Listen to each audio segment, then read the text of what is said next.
Olá, estamos de volta, dando continuidade ao nosso estudo Messianismo, a origem da fé cristã. Como nós falamos, quando nós iniciamos esses vídeos, foi baseado em um estudo em resposta a tudo aquilo que nós víamos de comentários nas redes sociais, principalmente vindo dos judeus, quando eles falam sobre a fé cristã. Então, depois de assistir 3 ou 4 rabinos dizendo: o cristianismo ele é produto de Roma, o cristianismo ele é uma invenção ocidental e dos romanos. Isso começou a me gerar assim, uma inquietação.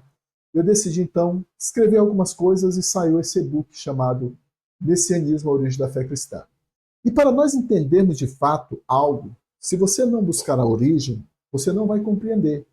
Então a fé cristã, diferente do que muitas pessoas imaginam, não é simplesmente mais uma religião que surgiu no mundo ou foi uma religião que surgiu para concorrer com o judaísmo. Absolutamente. A fé cristã, na realidade, ela vem do judaísmo, mas a partir de uma revelação que Deus ele trouxe para nós.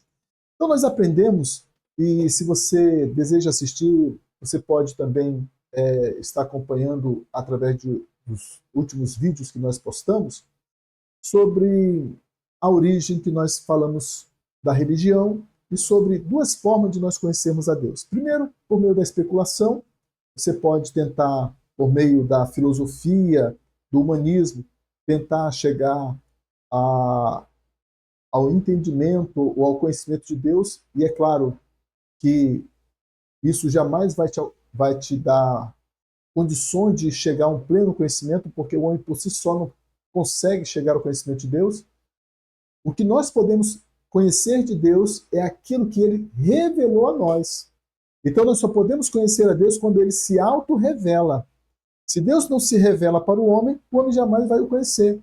Então Deus, o que ele fez? Deus, ele se revelou para nós através da história de um homem que ele escolheu, chamado Abraão, e a partir de Abraão, Deus começa então uma, uma, uma história de revelação que vai chegar na pessoa de Yeshua, de Jesus, que nós vamos estar então falando mais na frente. Então, se você tem nos acompanhado, você aprendeu então sobre isso, que o homem cria religião no desejo de conhecer a Deus. E isso é a especulação, é o desejo do homem de saber que existe alguém que criou todas essas coisas e que de fato talvez existe um ser que, ou seres que controlam todas as coisas e que tem um controle do universo. Então o homem pode, por meio da especulação, tentar encontrar Deus, ou então nós podemos nos abraçar à revelação, aquilo que Deus ele revelou para nós. Revelação significa justamente isso, descortinar, e Deus se revelou. Deus ele chegou para um homem no meio do deserto e disse para ele: olha, em ti serão benditas todas as nações da terra. E a partir dali, Deus ele começa então a se revelar na história de um povo que ele escolheu. Então, diferente das religiões, onde a religião cria um Deus, na história da revelação, nós vemos que é Deus quem cria um povo. E Deus chegou para esse povo que estava no Egito, que nem o conhecia, e por meio de Moisés, tira esse povo do Egito e os leva para uma terra que ele prometeu a Abraão. Então nós já atravessamos todo esse percurso e agora nós estamos agora com Israel em Canaã, conquistando ali o território cananeu, pelo comando de Josué, e depois então Israel passa um período chamado o período dos juízes, onde Deus levanta esporadicamente líderes para liderar Israel nas frentes de batalha. E o povo, então, observando a sua volta às nações, eles viam que a maioria das nações tinha um rei. E eles, então, desejaram ter um rei sobre si. E naquela época, Israel estava sendo liderada por Samuel. Samuel foi o último juiz de Israel. Samuel, ele era sacerdote e profeta. e ele também exercia a função de juiz sobre Israel. Então, o povo chega para Samuel e diz assim: olha, Samuel, nós queremos um rei sobre nós. Você já está ficando velho, os teus filhos não estão querendo seguir o teu caminho, então nós queremos um rei sobre nós. E Samuel ficou sentido, ficou meio que magoado, porque o povo havia pedido um rei sobre eles. E ele vai orar para Deus, e Deus fala para Samuel: olha, Samuel, eles não rejeitaram você, eles rejeitaram a mim, mas vamos atender esse povo. Então, Deus fala para Samuel, e ele então é autorizado pelo Senhor para levantar um rei para o povo. Diz aqui no livro de Samuel, primeiro livro de Samuel, capítulo 8, versículos 5 a 7, e disseram-lhe: eis que já está velho, teus filhos não andam pelos teus caminhos, constitui-nos, pois, agora um rei sobre nós, para que ele nos julgue, como tem todas as nações. Isso aqui era o povo falando para Samuel. Porém, esta palavra pareceu mal aos olhos de Samuel, quando disseram: dá-nos um rei, para que nos julgue. E Samuel orou ao Senhor. E disse o Senhor a Samuel: ouve a voz do povo e tudo quanto te dizem, pois não te rejeitaram, ou não têm rejeitado a ti, antes a mim me tem rejeitado, para que eu não reine sobre eles. Então nós vemos aqui que Deus, ele fala que o povo não estava rejeitando Samuel, mas estava rejeitando ele. Então na história da revelação, nós vemos Deus, ele levantando um povo, e esse povo vai se fortalecendo e se consolidando ao longo da história. Agora nós temos aqui Israel debaixo de um rei, de um governo. E o primeiro rei de Israel a ser levantado então como rei foi Saul. No livro de Samuel, no primeiro livro de Samuel, como ele registra aqui, no capítulo 11, versículo 15, e todo o povo partiu para Gilgal, onde proclamaram Saul por rei perante o Senhor, e ofereceram ali ofertas pacíficas perante o Senhor em Gilgal, e Saul se alegrou muito ali com todos os homens de Israel. Então, Saul, ele foi o primeiro rei ungido em Israel. Apesar de Saul ter sido o primeiro rei de Israel, devido à sua desobediência em obedecer à palavra de Deus, às ordens de Deus, às direções de Deus, Deus então moveu o reinado de Saul e deu para Davi. Deus não se agradou de Saul, por causa das suas rebeliões contra Deus. Deus então manda Samuel ir à casa de Jessé, pai de Davi, e lá ele iria ungir o rei, que era um rei segundo o coração de Deus. Interessante que nesse tempo, Davi talvez tivesse os seus 17 anos de idade, ele era um adolescente, ou seja, ele tinha menos de 20 anos de idade, porque no alistamento militar em Israel, todo jovem a partir de 20 anos, ele deveria então se alistar no exército do rei. Como Davi não estava no exército, então significa que ele tinha menos de 20 anos de idade. Os seus irmãos tinham sido alistados e estavam no campo de batalha. E foi quando Jessé pede para Davi ir ao campo de batalha para levar algum suprimento para os seus irmãos e ver como é que eles estavam.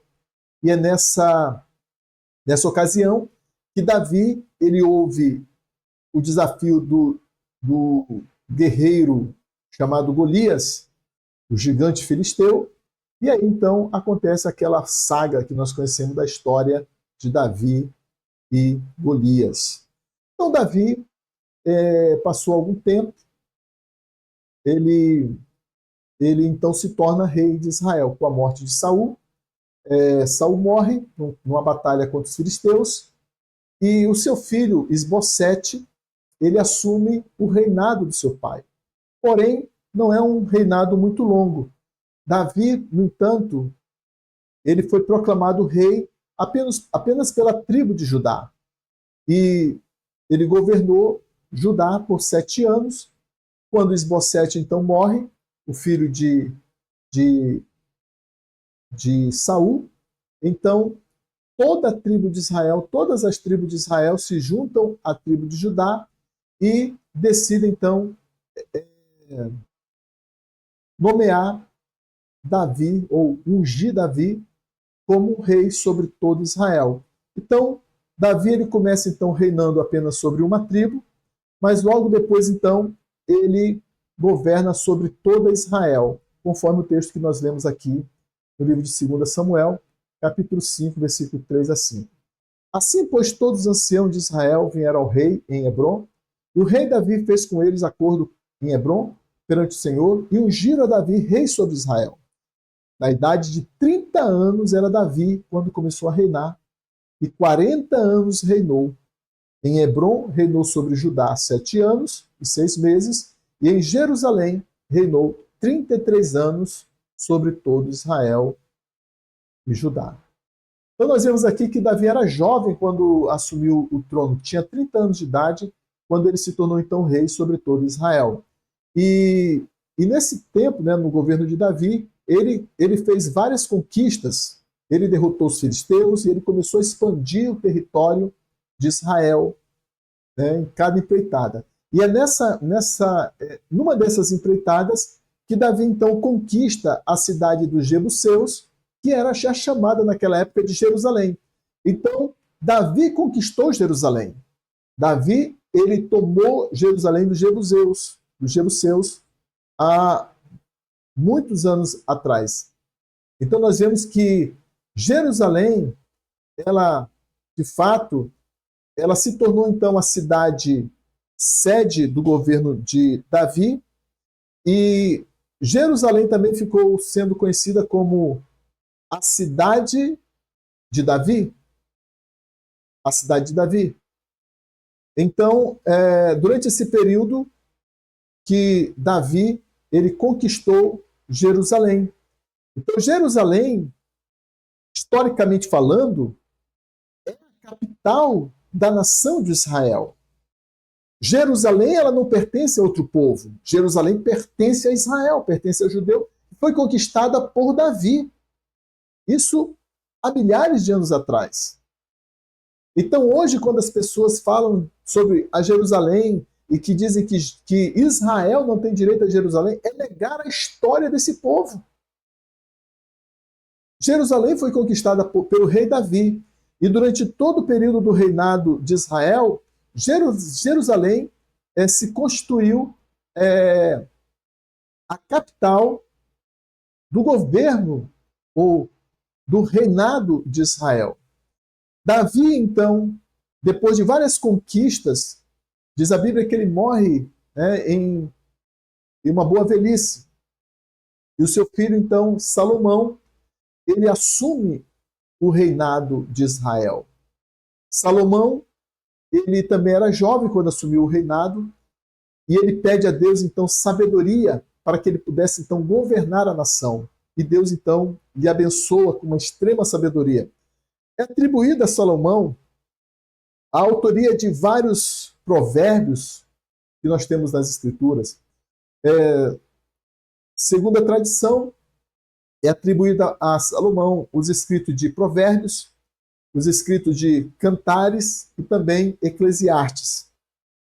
Esses 3 livros são de obra de Salomão, e fora outros que não foram preservados ao longo do tempo, pois diz que ele entendia de vários assuntos. Mas, apesar de todo o conhecimento, de toda a sabedoria que Salomão teve, infelizmente, nos últimos dias da sua vida, ele se envolveu em casamento com várias mulheres. Diz ali a Bíblia que Salomão teve 300 mulheres e 700 concubinas. Então, o harém de Salomão era abastecido com pelo menos 1000 mulheres. É claro que ele não conseguia dar conta de todas elas. O homem não consegue, às vezes, dar conta de uma vez de 1000. Então, o que acontece?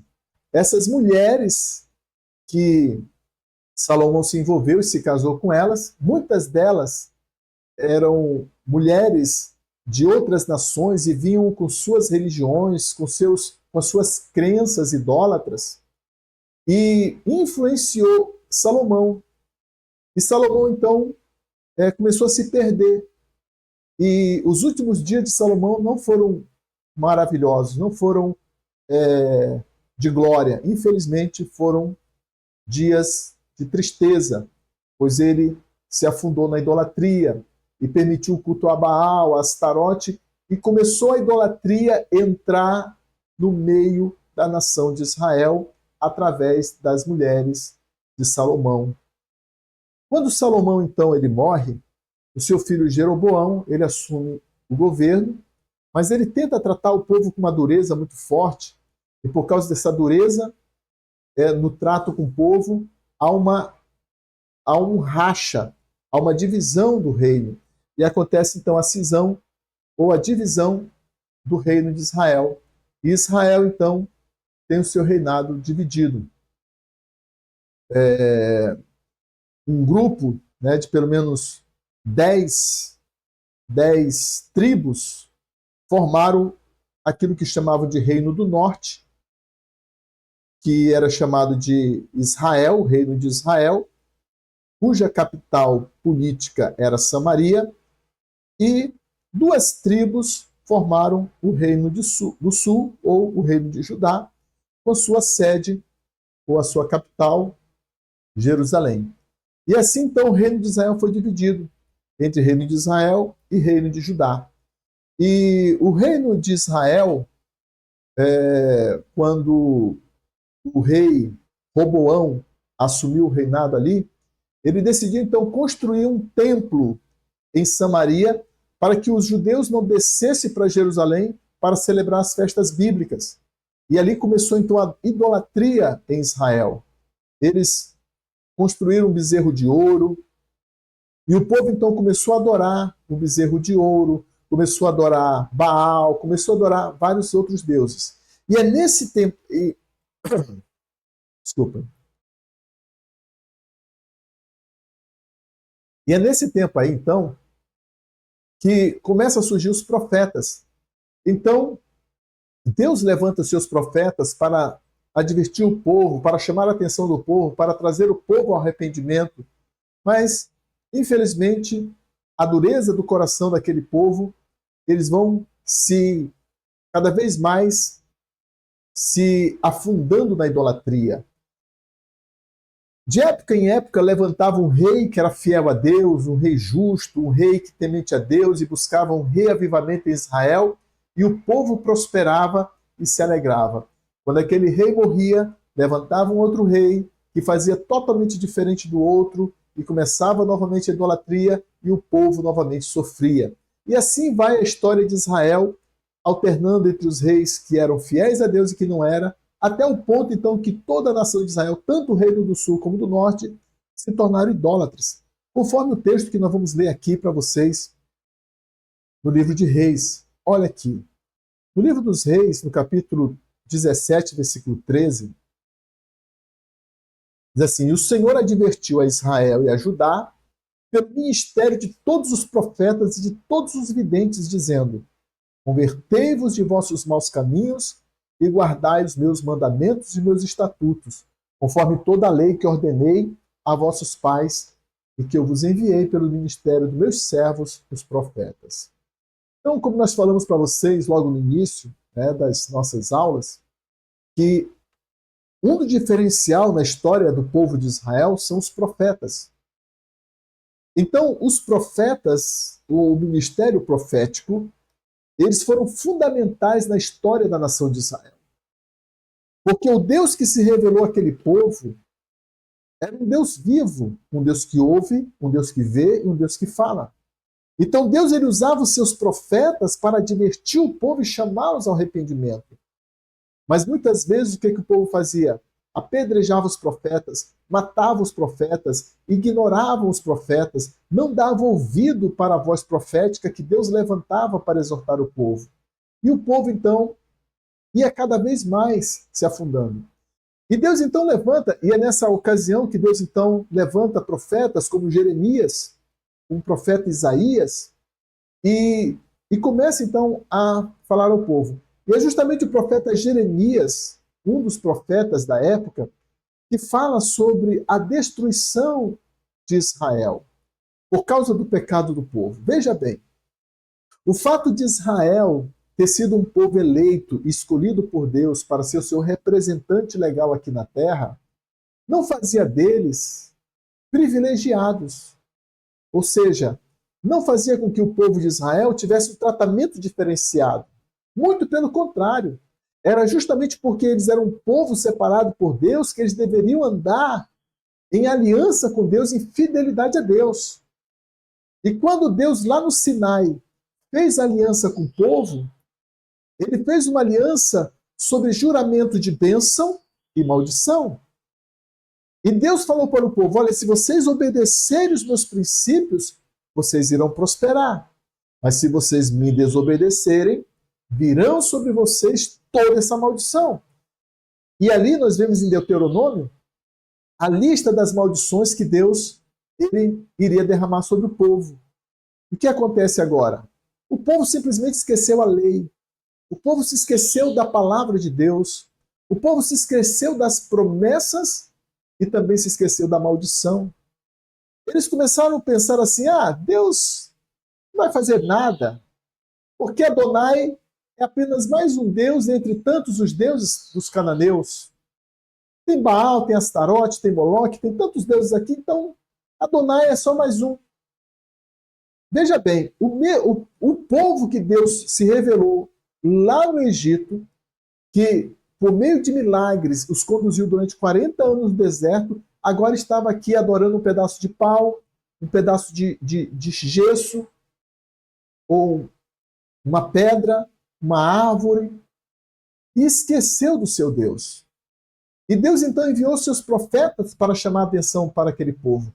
E, no entanto, eles viraram as costas para Deus. Mas Deus, apesar da rebelião de Israel, ao mesmo tempo que ele então disciplinava o povo, ele trazia também uma palavra de esperança. E Deus então usa os seus profetas para advertir e falar sobre a destruição de Jerusalém. Os judeus acreditavam que enquanto o templo do Senhor, que foi construído por Salomão, tivesse ali erguido, nada ia acontecer com eles. Então eles confiavam muito no templo. É a questão do religioso. E pensa, só porque tem um templo, só porque eu vou no templo, está tudo certo. Deus disse, vocês estão confiando aqui nesse pedaço de concreto aqui, nessas pedras? Pois eu vou derrubar esse templo. Então Deus envia os caldeus, o exército babilônico, para trazer destruição sobre a nação de Israel. E o profeta Jeremias é um dos principais profetas desse tempo que traz advertência para o povo. Olha a situação e a decadência espiritual da nação de Israel. Esse contexto aqui acontece tanto no Reino do Sul como do Norte. Todos os dois reinos estavam completamente influenciados pelo paganismo e pela idolatria cananeia. No segundo livro dos Reis, olha só, capítulo 17, versículo 16 a 17, diz assim, e deixaram todos os mandamentos do Senhor seu Deus, e fizeram imagens de fundição, 2 bezerros, fizeram um ídolo do bosque, adoraram perante todo o exército do céu e serviram a Baal. Também fizeram passar pelo fogo seus filhos e filhas, e se deram adivinhações, e criam em agouros, e se venderam para fazer o que era mal aos olhos do Senhor, para o provocar a ira. Veja bem, olha só. Tem um rei de Israel chamado Manassés. Quando você está lendo, por exemplo, o primeiro e o segundo livro de Samuel, é o final do período dos juízes e o início do reinado de Israel. E conta a história de Saul e a unção de Davi. Aí quando você lê o primeiro e o segundo livro dos reis, o primeiro e o segundo livro das crônicas, são os livros que contam a história do reinado de Israel. E é nesse momento que você vai conhecer, então, os vários reis que governaram sobre Israel, tanto o reino de Judá como o reino de Israel. E dentre desses reis, tem os piores reis de Israel. Um deles é Acabe e o outro é Manassés. Manassés, para mim, ele é o mais terrível. Segundo diz ali o texto, né, de 1 Reis ou 2 Reis, Manassés, ele sacrificou seus próprios filhos em um ritual a esse deus chamado Deus Moloque. O Deus Moloque era um deus onde os cananeus ofereciam sacrifícios humanos. E Manassés, ele não teve temor de Deus de entregar os seus próprios filhos em ritual de sacrifício humano a esse Deus Moloque. E isso causou, então, a ira de Deus. Deus ficou irado contra o seu próprio povo. E Deus, então, para disciplinar a nação de Israel, ele, então, envia o exército caldeu, os babilônios. E os babilônios, então, eles começaram a conquistar o mundo antigo, e eles, então, marcharam contra Israel. O reino do norte já havia sido conquistado, Israel já havia sucumbido ao rei da Síria, e agora o reino de Judá foi o último reino a cair, e foi tomado pelos babilônios. E quando os babilônios chegaram em Jerusalém, cercaram a cidade, e o cerco durou muitos anos. Porém, Jerusalém, ela cai durante esse cerco. Diz aqui o texto, ó. Nabucodonosor II, rei da Babilônia, destruiu o primeiro templo de Jerusalém e a cidade em 587 a 586. Nabucodonosor, que era o rei da Babilônia, ele então fez um cerco ali na cidade que durou anos. E as pessoas não conseguiam sair da cidade, não conseguiam os mantimentos começaram a acabar. E houve então ali canibalismo dentro da cidade. A fome era tanta e começou a haver peste, morte ali dentro da cidade, que eles não conseguiram resistir. E então os babilônios conseguem romper o muro da cidade e eles entram em Jerusalém, matam vários judeus, milhares de judeus caem mortos nessa ocasião. E o templo do Senhor, o templo que os judeus tanto adoravam e tinham como santo, foi completamente destruído por Nabucodonosor. Todos os objetos do templo foram tomados, foram roubados, foram levados para a Babilônia. Os muros da cidade foram queimados e o templo foi destruído, também foi queimado. A destruição do templo de Jerusalém significava não apenas a destruição de um monumento religioso, mas era como se o próprio Deus de Israel estivesse sendo ali destruído pelo rei da Babilônia. Mas Deus permitiu que tal coisa acontecesse por causa da desobediência do povo de Israel. Porque o povo não cumpriu com o pacto que eles haviam feito com Deus no Sinai. Eles viraram as costas para o Deus de Israel. Eles passaram a adorar outros deuses, outras divindades. Isso causou a ira de Deus. Mas apesar de tudo isso, Deus, da mesma forma como ele baixou o decreto de maldição, de destruição para a nação de Israel, também Deus, ele fez decretos de restauração. Então Deus, ele fez promessas e estabeleceu um tempo para o cativeiro babilônico. No livro do profeta Jeremias, nós vemos Jeremias ele foi um profeta que viveu essa época. Jeremias ele foi uma testemunha ocular da destruição do templo de Jerusalém. Jeremias foi um dos profetas que Deus usou para advertir o povo contra ou sobre a destruição de Israel, sobre a destruição do templo. Jeremias foi perseguido, foi preso, e muitas coisas aconteceram com Jeremias. Você pode ler no livro do profeta Jeremias, você vai conhecer toda essa história. No capítulo 25, versículo 11, no entanto, Deus diz assim, ó, e toda essa terra virá a ser um deserto e um espanto, e estas nações servirão ao rei da Babilônia por 70 anos.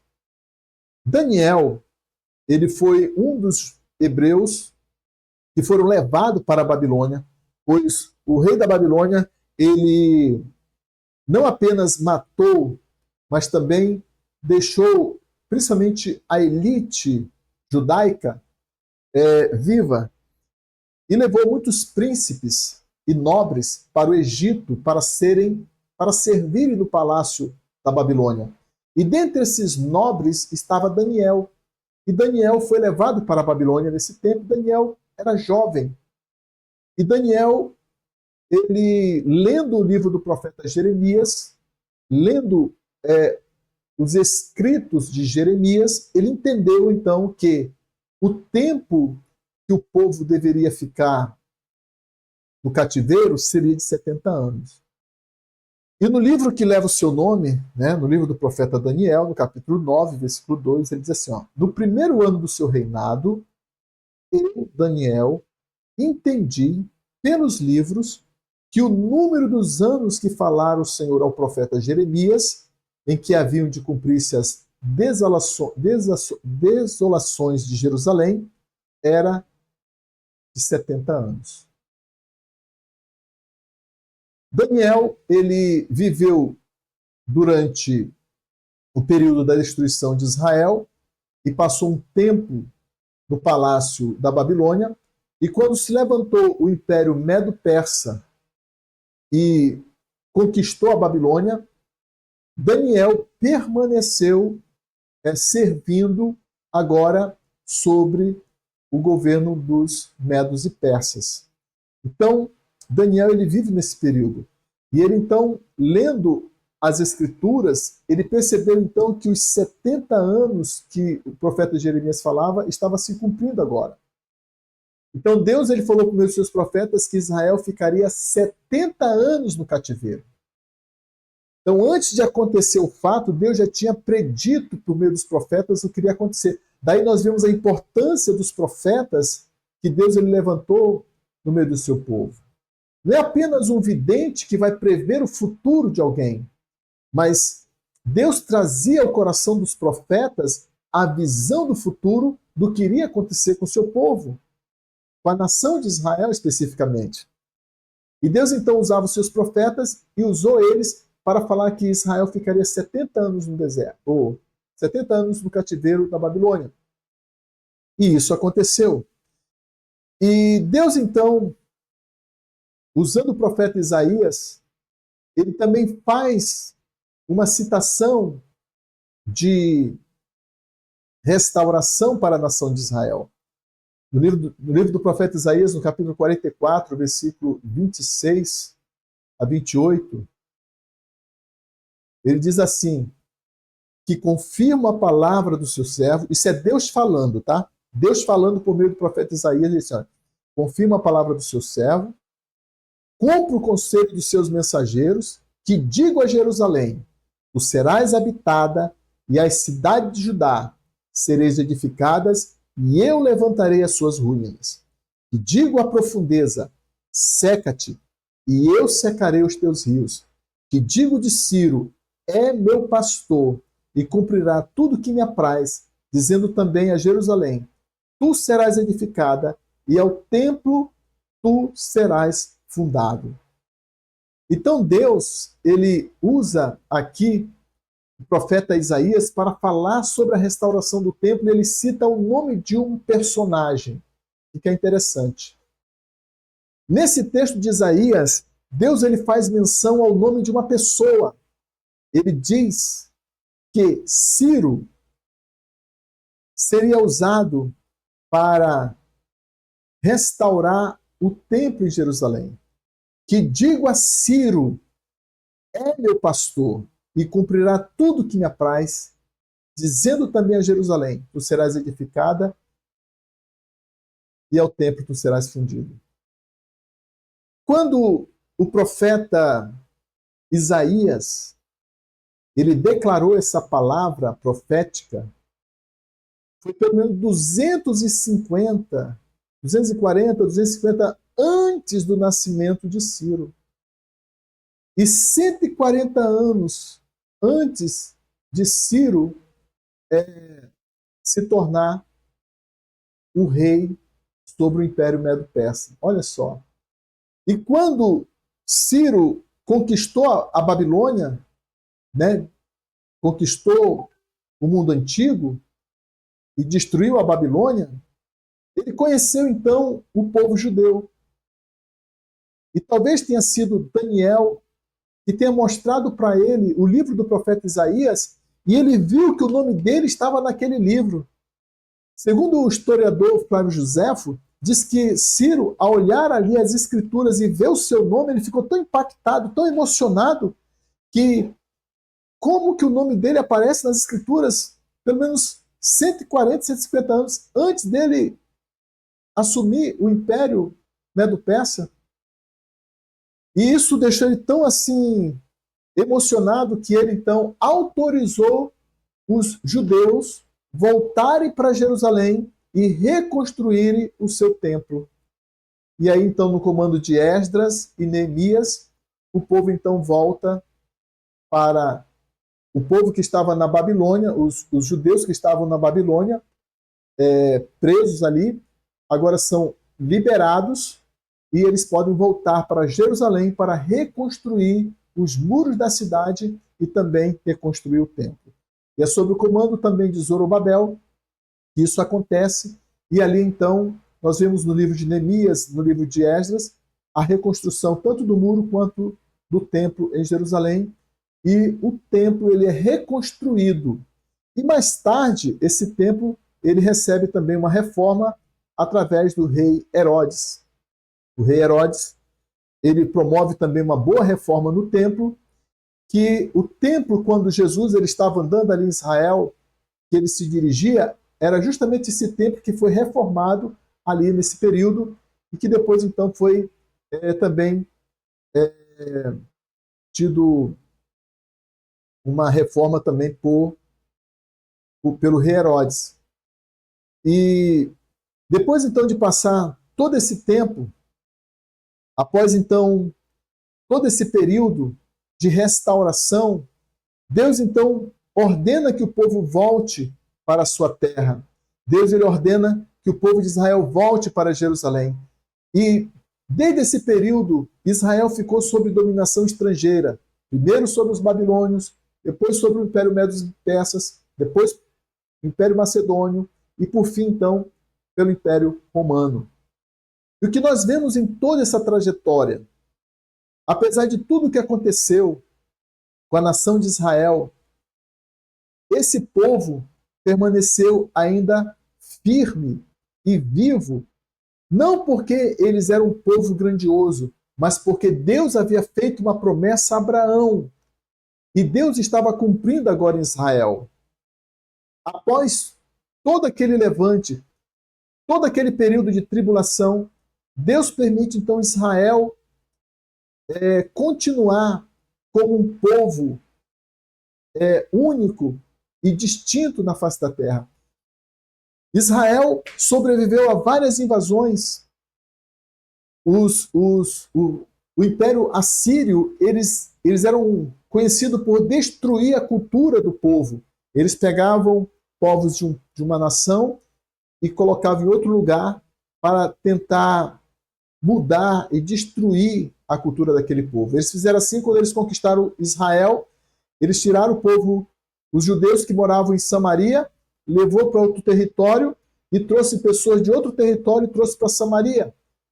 E assim eles trouxeram seus deuses e trouxeram suas culturas para tentar destruir e apagar a cultura do povo naquele território. Mas ainda assim, mesmo com a invasão assíria, mesmo com a invasão dos babilônios, mesmo com a invasão dos macedônios, e agora depois então com a invasão dos romanos, o povo de Israel permaneceu vivo e firme ali diante dos seus dominadores. E é isso que torna Israel um povo distinto de todos os povos da terra.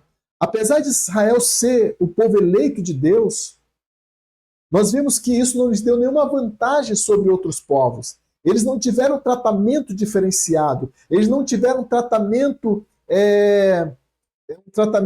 melhor que as outras nações. Muito pelo contrário, por causa da aliança com Deus, eles foram duramente disciplinados pelo Senhor. Ser eleito por Deus tem suas promessas de bênçãos pela obediência, porém também tem consequências da maldição. O que nós podemos aprender aqui? Olha, Paulo nos diz assim, olha, tudo que foi escrito para o nosso ensino foi escrito. Então nós vemos que mesmo que a pessoa ela seja chamada por Deus, ela tem uma aliança com Deus, isso não significa que ela não vai passar por tribulação, que ela não vai passar por problemas. Muitas vezes esses problemas somos nós mesmos que causamos, somos nós mesmos que criamos. Israel criou sua própria situação. Então a história das outras nações não nos apresenta sequer um remoto, um mero paralelo daquilo que nós vemos na existência judaica, seja no passado ou no presente. Que outra nação antiga conseguiu manter sua identidade e o seu caráter como nação, assim como a nação de Israel tem feito? Mesmo que exilados, dispersos, hoje nós vemos por aí judeus britânicos, judeus alemães, judeus brasileiros, judeus portugueses, judeus africanos, judeu boliviano. Aonde ele nasce, ele é judeu. Independente de onde estão ou de onde nasçam, todos são conhecidos como judeus. Mesmo depois de terem atravessado o período do Holocausto, foram perseguidos pelos alemães, mortos, milhões de judeus mortos na face da terra, eles ainda permanecem hoje vivos e atuantes. Após séculos de perseguições, a raça judaica ela tem conseguido sobreviver e escapar em momentos que se acreditava que seriam completamente extintos. Porém, todas as tentativas para destruir, para assimilar, para fazê-los perder a sua identidade nacional, falharam. E nos faz lembrar a palavra do Senhor. Contra a tua tenda, Israel, não vale encantamento. Contra ti, Israel, não vale encantamento. Nenhuma arma forjada contra ti prevalecerá. Nós vemos isso se cumprir na vida desse povo. Religiosos ou secularizados, como voluntários ou não, os judeus eles permanecem como testemunhas da história do pacto entre Deus e Abraão. Então, quando nós olhamos para a história desse povo, nós vemos de fato como Deus se manifesta e como Deus se faz conhecer por meio da história desse povo. Certa vez, quando o rei da Inglaterra ele estava doente e ele pediu para o seu primeiro-ministro, dizendo: prova-me que Deus existe. E então, Disraeli, o primeiro-ministro britânico, disse para a sua majestade: o senhor quer a prova da existência de Deus, majestade? Sim, eu quero, disse ele. E ele respondeu: os judeus, majestade. Os judeus são provas de que Deus existe. Então veja bem, parece então que os judeus, eles de fato não podem fugir à missão que Deus lhes conferiu, de chamar a atenção do mundo para a verdade que Deus existe e que tem um propósito na história. Então, quando nós olhamos para a história do povo de Israel, nós vemos a manifestação do Deus da história. E após a restauração de Jerusalém, e após a dominação do povo, acontece em Israel que Jerusalém é reconstruída, e durante esse período acontece um intervalo de tempo chamado um silêncio profético. Da última restauração do templo até a manifestação de João Batista no deserto, há um período chamado silêncio profético. Deus ficou em silêncio por 400 anos, onde a voz profética não era mais ouvida. E a próxima aula nós vamos falar justamente sobre a voz profética e sobre a pessoa do Mashiach. Então, se você está gostando dessas aulas, eu te peço que você nos ajude dando um joinha, compartilhando, fazendo seus comentários e se você quer aprender ainda mais, você possa adquirir o nosso e-book. Eu vou estar fazendo uma promoção porque eu percebi que realmente nós temos muitas coisas para acrescentar ainda no nosso e-book e esse e-book vai se transformar em um livro. Então eu vou liberar para vocês, para aquele que deseja aprender mais da Palavra de Deus, eu vou liberar o nosso e-book e você vai simplesmente nos fazer a oferta que você quiser e assim você estará nos abençoando e nos incentivando para continuarmos escrevendo e trazendo mais desses conteúdos. Se você tem gostado desse conteúdo, ao adquirir o nosso e-book, você estará nos ajudando e nos incentivando a continuar. Então, Deus abençoe. Até a próxima aula. Se Deus quiser, nós estaremos então de volta na próxima.